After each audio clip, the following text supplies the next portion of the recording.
how to design a scalable healthcare data and AI platform across clinical, research, and commercial. Hello and welcome.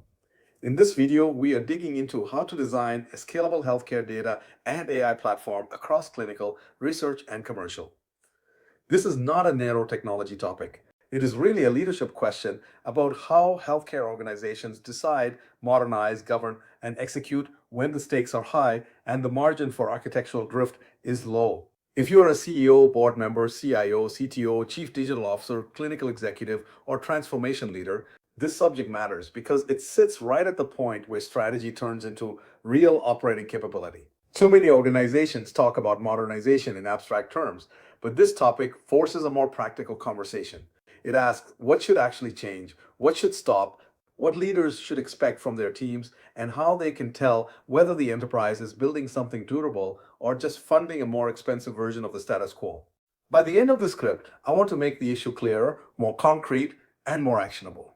The reason this matters right now is simple. As of now, healthcare leaders are making technology decisions in an environment shaped by stronger interoperability requirements, tighter cyber expectations, rising AI ambition, and persistent pressure to simplify operations while proving financial value.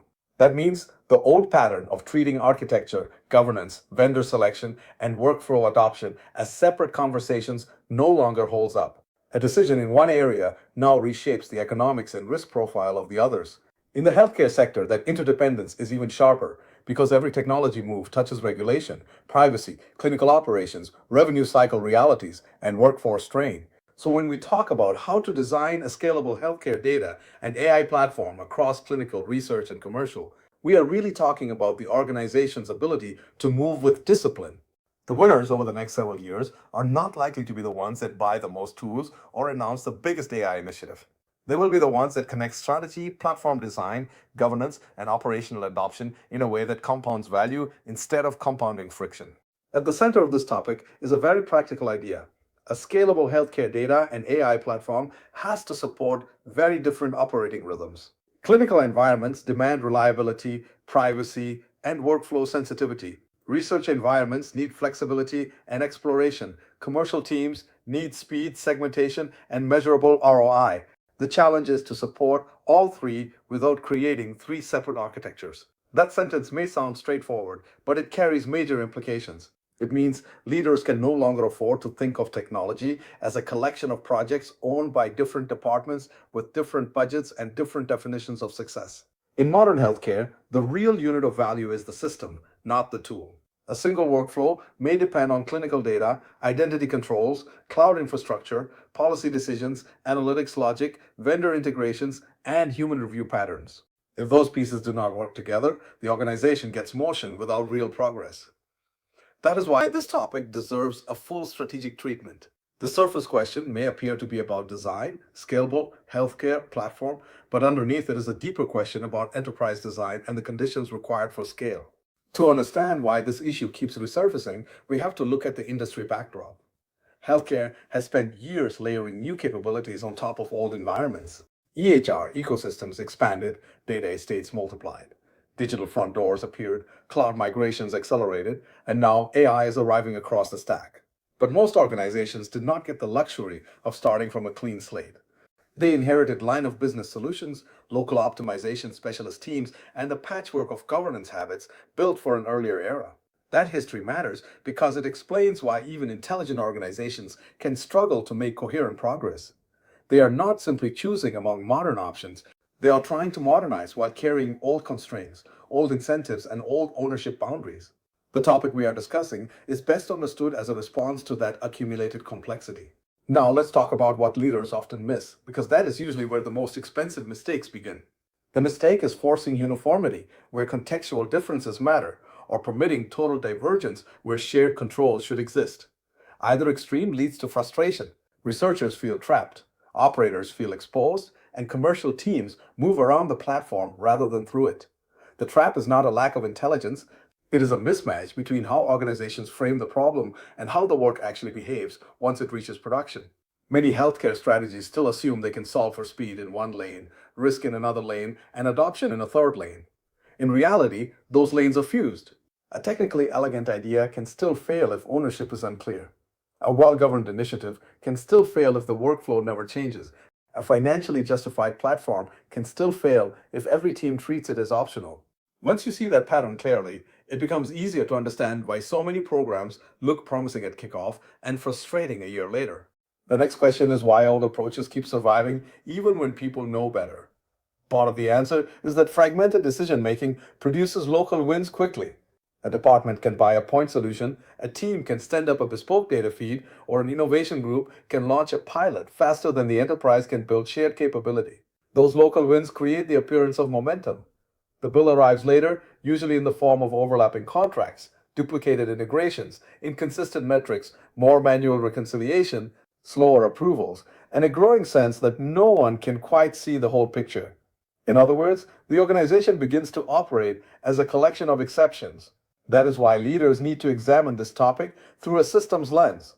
Local convenience and enterprise progress are not the same thing, especially in a regulated industry with complex operational interdependencies. So, what does good look like? The answer is a layered design. Shared identity, security, metadata, lineage, and policy should be enterprise wide. Data domains, sandbox patterns, and workflow applications can vary by context within those controls. This allows each environment to move at the right speed while preserving a common trust fabric. The important point is that good looks integrated before it looks impressive. The best healthcare technology strategies do not start by asking which tool feels most modern. They start by asking what future operating model the organization is trying to create, what capabilities should be reusable across domains, and what forms of variation are genuinely necessary. That mindset changes everything. It changes which platforms get funded, which interfaces are standardized, which teams need to be brought together, and which measures of success actually matter. It also makes it easier to distinguish innovation from noise. Once the enterprise knows what good looks like, it becomes much harder for attractive but misaligned investments to slip through just because they seem urgent. From an architecture perspective, this topic belongs squarely in the world of enterprise design rather than isolated solutioning. In healthcare, architecture is not just about technical elegance. It is about survivability, interoperability, auditability, and the ability to support many use cases without rebuilding the foundation each time. A strong architectural stance means deciding where standardization creates leverage, where abstraction is worth the effort, and where local autonomy would simply multiply hidden cost. It also means understanding that every custom interface, every one-off workflow, and every special deployment path becomes part of the organization's long-term operating burden. When leaders overlook that, the architecture quietly turns into a tax on future change. When they handle it well, architecture becomes a growth enabler because the next capability launches faster than the last one. Now bring data into the picture. No matter how the topic is phrased, healthcare modernization eventually runs into data reality. Shared context, trustworthy definitions, timely access, lineage, stewardship, and reuse all become decisive. That is true whether the goal is executive decision making, automation, analytics, clinical workflow support, research enablement, or revenue optimization. If the data layer is fragmented, misunderstood, or constantly recreated, then every strategic objective above it slows down. This is why mature organizations increasingly talk about data products, governed access layers, and common control planes instead of just warehouses or feeds. The real objective is not to centralize for its own sake. It is to make trusted context available to the right teams at the right time without forcing them to restart the same integration and definition debates over and over again. AI adds another layer of urgency. For many healthcare leaders, AI appears to be the headline topic. But in practice, it exposes whether the broader foundation is strong enough to support intelligent systems at scale. Models, copilots, and agents all depend on access patterns, policy controls, grounded context, evaluation methods, monitoring, and workflow ownership. If those elements are weak, AI tends to magnify organizational confusion rather than remove it. That is especially important in a data and platform architecture discussion like this one, because leaders can be tempted to evaluate AI only through the lens of novelty or excitement. A more disciplined view asks a different question. Does the enterprise have the conditions required to turn AI from a pilot into a governed production capability? If not, the answer is not simply to slow down, it is to strengthen the underlying operating system of the organization. Cloud and platform choices matter here as well, but not in the superficial sense of choosing a fashionable vendor. The real cloud question is whether the organization is building a platform environment that reduces repeated work, improves control, and supports a faster path from idea to production. In other words, are teams inheriting reusable services, standard security patterns, identity integration, observability, and deployment paths, or are they still negotiating those basics every time a new initiative appears? That distinction is what separates genuine platform progress from cloud hosted fragmentation. In healthcare, it also shapes disaster recovery, resilience, cross domain sharing, and the enterprise's ability to respond when regulatory expectations or market conditions change. A well designed platform does not eliminate complexity, but it does keep complexity from leaking into every single program.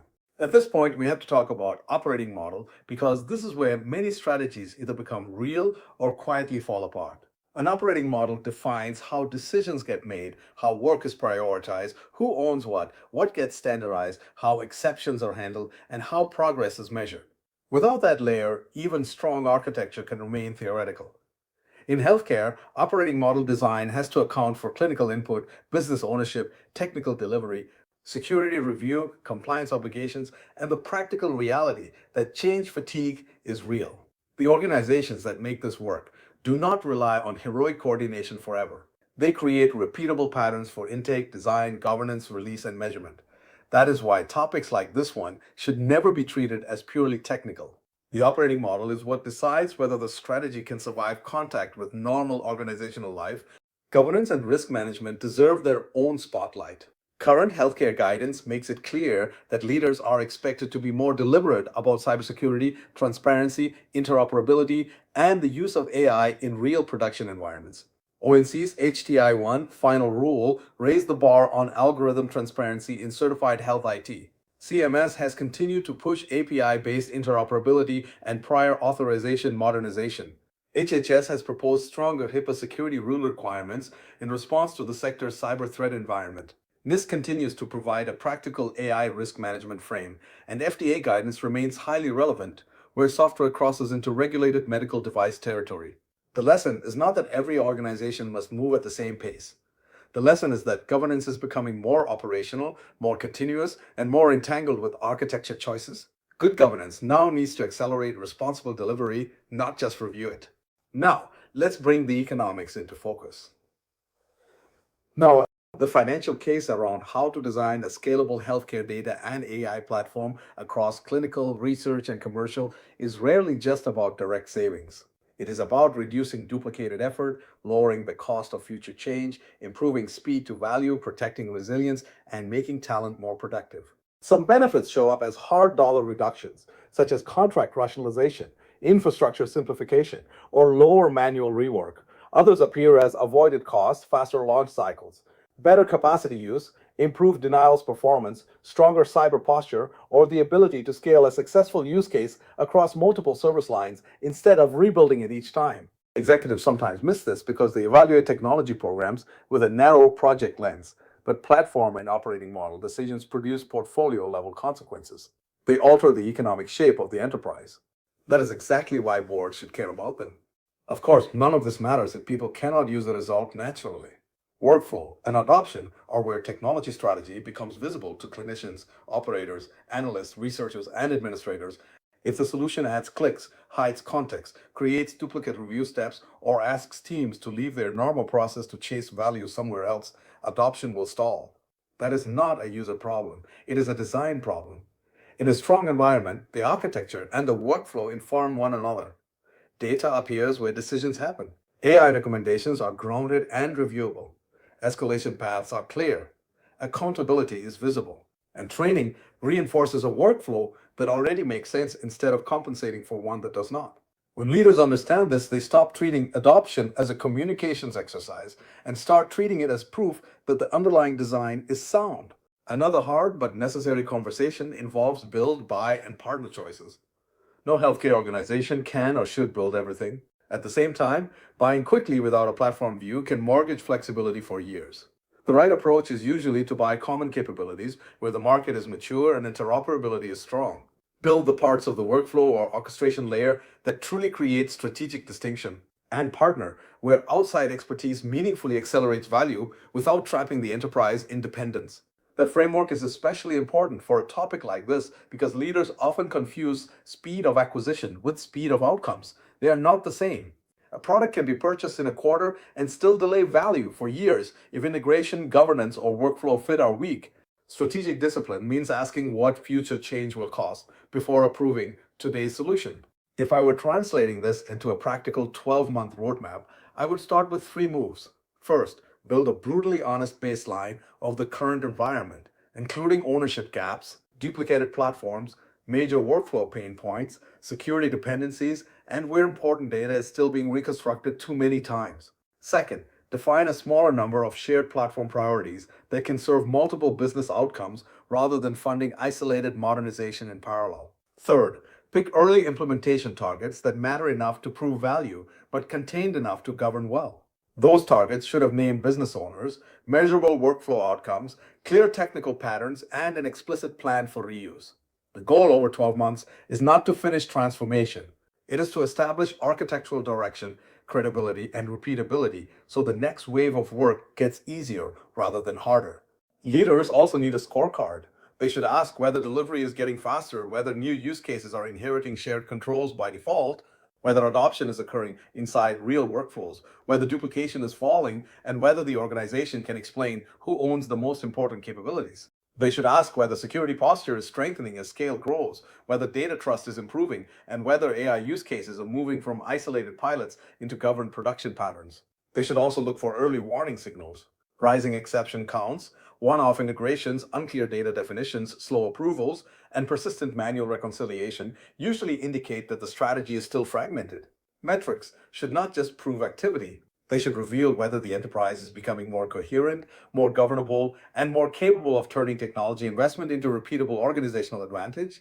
Looking forward, the future of how to design a scalable healthcare data and AI platform across clinical, research, and commercial will likely be shaped by convergence rather than a single breakthrough.